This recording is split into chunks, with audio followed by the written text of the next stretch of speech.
The creators saw the success of the Amazing World of Gumball and tried to make a knockoff version with their own versions of the Gumball characters.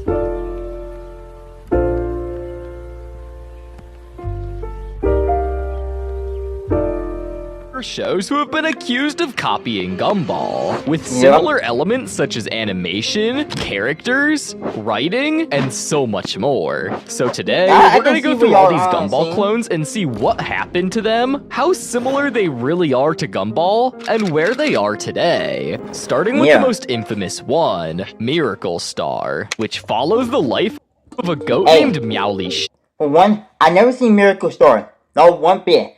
So I don't know if Miracle Star is a copy of Gumball or not. And his talking pet frog Guagua, but instead of producing a somewhat new and original show, the creators saw the success of the Amazing World of Gumball and tried to make a knockoff version with their own versions of the Gumball characters. And they didn't even try to hide it. This show just blatantly copied entire scenes from Gumball, only swapping out. And for one, this show actually copied it from scene by scene, episode by episode. They're not trying like take pieces from Gumball and create. No, they literally watching Gumball and they copying Gumball, right? But they only changing the character. That's the only difference. That's some blatant copycat right there. Characters for ones they actually owned. For example, one scene they copied came directly from the first episode of Gumball, titled The DVD. In that episode, Nicole reminds Gumball to return a DVD of alligators on a train before they get fined. At first, Gumball tries to talk his way out of it, but after seeing Nicole punch the wall because of her full anger, he quickly agrees to return it. But in the Miracle Star version, the exact same scene is played, the only difference being their characters. But this isn't the only time Miracle Star copied Gumball scene by scene. If you search for comparison videos on YouTube, you will find multiple clips of Miracle Star directly copying Gumball, with the only real difference being the character designs. But even the characters themselves weren't unique. The family was simply swapped out with different animals, with Anais being the only one not having a counterpart, possibly due to China's former one-child policy, which restricted most families to only having one child, as well as boys being favored over girls in China. Other characters were also given counterparts. Carrie was replaced by a pot of broccoli, Masami's design remained mostly the same, with the only change being her color, and Bobbert was swapped out for their own robot. Instead of taking the boring approach in instead of them making their own version of Gumball and taking parts from Gumball, they end up copying the whole Gumball universe. That's some bull crap. Miracle Star, Cartoon Network thought it'd be fun to make fun of the whole situation in an actual episode called Copycats. And this episode starts with the Wattersons grocery shopping in the exotic food section. Gumball and Darwin make fun of strange items, but as they walk away, their counterparts, Chi-Chi and Ribbit, appear and begin repeating what Gumball and Darwin have said. Chi-Chi and Ribbit are versions that the Gumball team made up that's supposed to look like a reference to Miracle Star's characters, but they most likely only took this approach for legal reasons, because they didn't want to be labeled as copycats themselves for using it in this episode. At home, Gumball discovers that their counterparts are Chinese TV stars profiting off the copied versions of the Wattersons episodes, like the DVD as previously mentioned. They do get a little laugh from their counterparts' descriptions, all of them except for Anais, who feels left out because she doesn't have a doppelganger, because obviously they don't like daughters in China. But little did the Wattersons know this would that messed up. But that's more for Watson for having ideas. Cause now the counterpart can see it's more. Fast forward a little bit and they find out that they're copying everything they do. So trying to stop them, they decide to fight against. If I had a copy on Karen, that copy everything I do from the time I wake up, the time I do my hair, the time I sit, I'll be pissed. I'll start a war with them. they're copycats, but it's pretty much an even match because they're all just using their own moves against each other. Then, Anais points out that the copycats aren't really trying to be evil, they're just lacking originality. So the family breaks into a song encouraging them to find their own style and be themselves. But that doesn't work, and the copycats immediately post their own version of what happened. As a last-ditch effort, the Watersons put their own lives at risk, doing the most dangerous stunts, hoping they kill off their copycats. However, that doesn't work, so they take it to the next level and get on a burning truck that's going towards an unfinished bridge. At first, it seems like they're completely screwed, but Anais uses her big brain and thinks of disconnecting the tank from the truck, helping them, well, not die. But without an Anais of their own, the copycats fall to their demise, being the end of the copycats. After the episode aired, Miracle Star received tons of backlash, having a 1 out of 10 rating on IMDb, leading to its cancellation in 2017. But Miracle Star wasn't the only show that tried to copy Gumball called Pinky Malinky, who's just trying to fit into a human world. That's pretty much it. I don't remember watching that show, but if y'all remember watching that show, drop it down in the comments. Two best friends, JJ and Babs, who are always by his side. At first glance, it's pretty easy to notice that the animation style is quite similar to the Amazing World of Gumball. There's actually a reason. Y'all trying to put shows that look similar, but y'all should say shows that acting similar to Gumball. Not shows that have characters that are same as Gumball. No! This is all wrong. Creator, Christopher Millard, worked as a storyboard artist on Gumball in Season 1 and a writer for Season 2. And you can tell this by looking at the very first episode of Pinky Malinky called Snacks, which starts in the Foodman Market Mart, where Pinky explains how important the snack Poppins is to the town of Snackenham, and how much it impacted his life. But soon, his friends discover that Poppins are being discontinued, which causes chaos throughout the city. When Pinky hears the news, he inflates like a balloon and bursts into the air. Immediately, it's clear that Pinky doesn't have the same physical limitations as his human friends. His body is extremely stretchy and aggressive, used for tons of visual gags. He can stretch incredibly far, shrink in size, and basically do things that no human could, which is very similar to the exaggerated movements of many Gumball characters. That said, these wacky stretch gags aren't special to Gumball. Plenty of animated shows like SpongeBob, Animatics, Tom and Jerry, and so much more use a similar format. There's no way y'all talking about copying the Gumball universe. The first show actually did copy the whole entire Gumball universe from start to finish, and that was completely copycat right there. But this is not technically like copycatting. Like, you can look and see that it's not really copying anything. Like, yeah, it can look like that because it had the same creator who made both the show, but in reality, it's not copycat. Where the main character can do a bunch of movements and stuff that can't be replicated in reality TV shows. Also, in a 2009 pilot of Pinky Malinky, Pinky has always been a character who can transform and do a lot of things with his body. All before Gumball was even a thing, because Gumball was created in 2011, which means that Pinky Malinky was never intended as a copy of Gumball. But because of the timing, Pinky was seen as a ripoff. But the similarities don't stop there. One of Gumball's standout traits is its used mixed animation. Pinky Lincoln's similarity is not there. Their similarity is so off that you can't see where Copycat is. Styles, from 3D to puppets to live action characters, you name it, and they've done it, which is what makes Gumball so unique. Pinky Malinky, while sticking to mostly basic character designs, isn't afraid to experiment with different animation styles. For example, in the beginning of the episode Change, there's a little gag moment where Pinky Malinky and JJ turn into real-life versions of themselves, with Pinky becoming an actual hot dog and JJ turning into a girl version of himself. However, you could say that Christopher Miller didn't try to copy Gumball, but he instead took inspiration and learned from his experience and time working at the show. However, one of the characters from Pinky Malinky seems to be an exact copy of another character in the Amazing World of Gumball. That character being Babs, This is definitely a stretch, but think about it. She's basically Darwin if he were human and girl. They both wear green and orange. They're nice, supportive, and serve as a friend for the main character. It's possible Darwin don't really wear orange. He is they're not copycatting. They're not copycatting. I swear to God, y'all missing the key point of Gumball. Y'all missing the key point of it. It makes me think y'all not really thinking about shows that were actually copying it.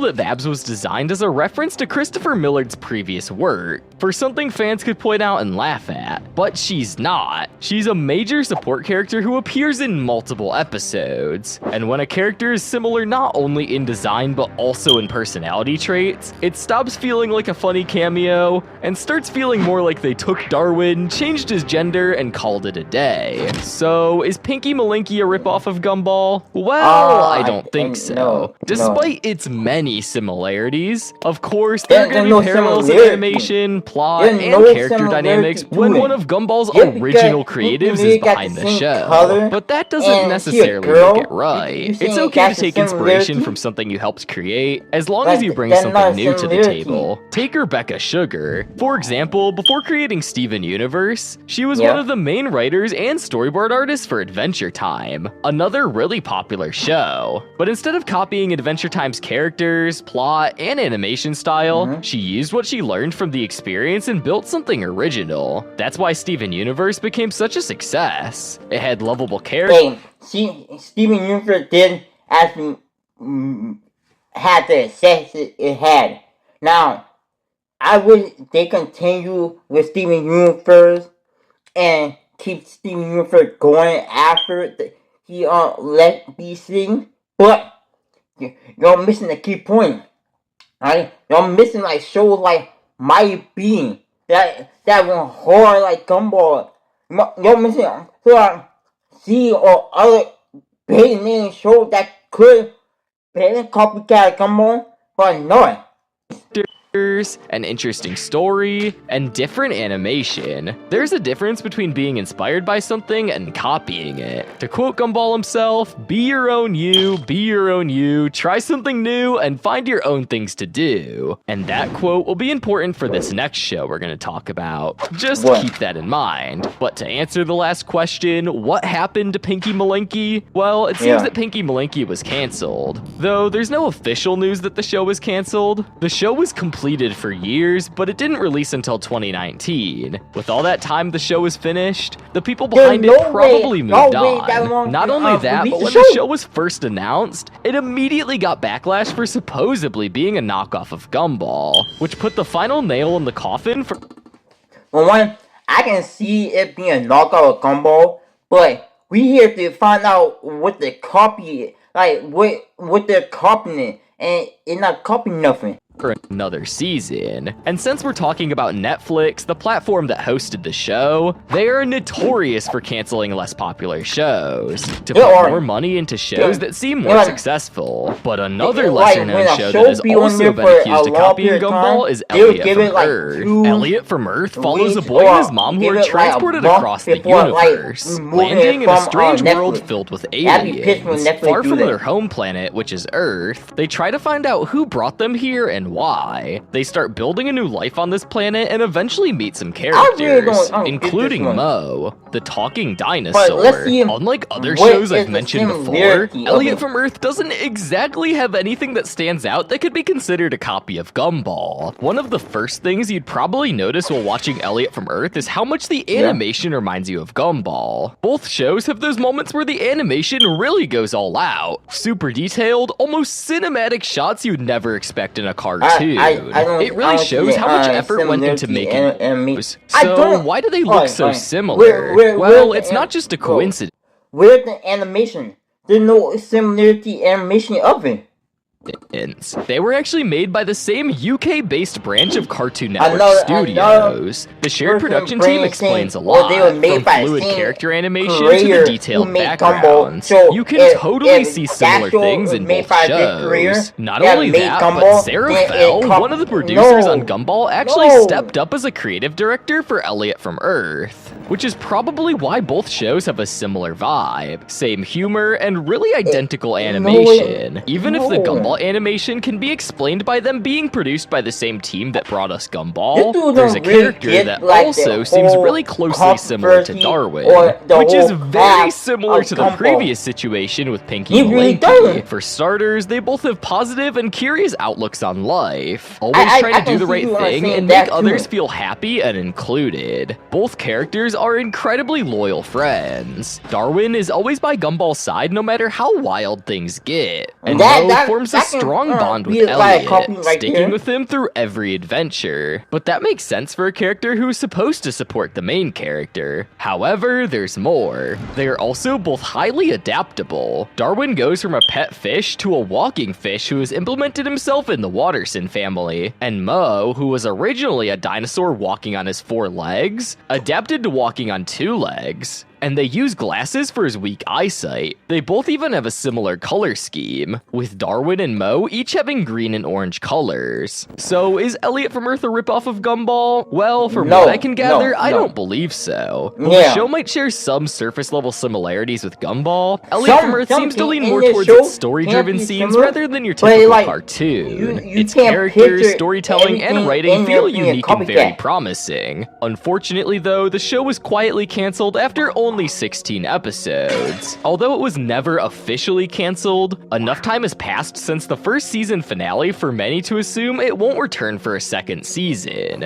And it seems that there's a cliffhanger in the last episode, which makes things even worse for big fans of the show. Not only that, but the show's creator and showrunner, Guillaume Cassoda, parted ways with Cartoon Network just a few months after the finale. Then, in 2022, the show was removed from HBO Max, along with several other Cartoon Network titles to save an extra buck. Out of all of the shows on this list, Elliot from Earth feels like the most promising one that ended too soon. Given it was created by some of the talent behind the Amazing World of Gumball, I wouldn't be surprised if the show could pull you in.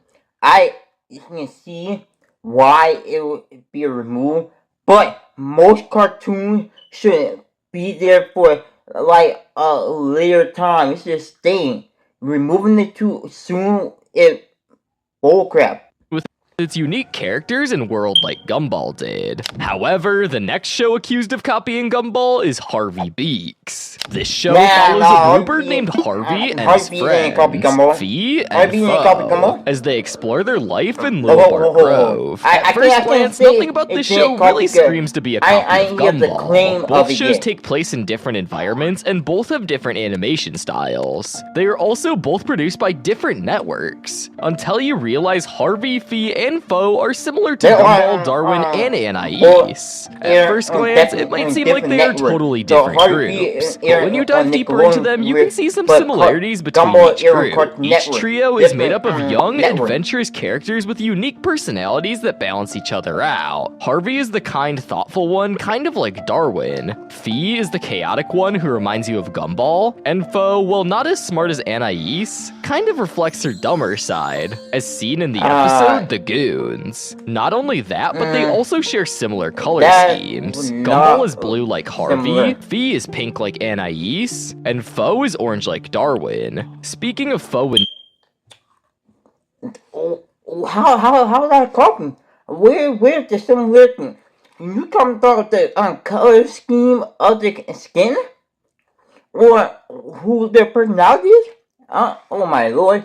You don't get it. Darwin and Fo both grew up without their families and have a similar backstory. We know that Darwin was sold to Richard in the episode The Origins, where he was thought of as just a pet fish. But after being separated, the love between Darwin and Gumball kept their spirits and hopes up that he would return. In return, he did. Despite all the challenges he had to face, he was given opportunities that make him the fish we all know today. Although we still don't know who Darwin's parents are or how he ended up in the shopkeeper's van. man. And even though Darwin would like to know who his parents are or where he grew up, he found a new family who love him and treat him than more than just a pet. When it comes to Fee and Fo, they were both separated by their parents and had to survive on their own. Although they did reunite with their parents, Fee and Fo looked up to Harvey's parents when their parents weren't there, and thought of Harvey as family. A random similarity, but Harvey's family were also animals like the Wattersons. But this is definitely a reach. As for the environment, Harvey lives in a literal forest, so that makes sense because they're birds, but it's definitely something to point out. So, is Harvey Beaks a ripoff of Gumball? From what I can gather, once again, I don't see it. The two shows have their own unique style, tones, and stories. There might be a few similarities between them, but it doesn't seem like they're straight up copying Gumball, and more like taking inspiration,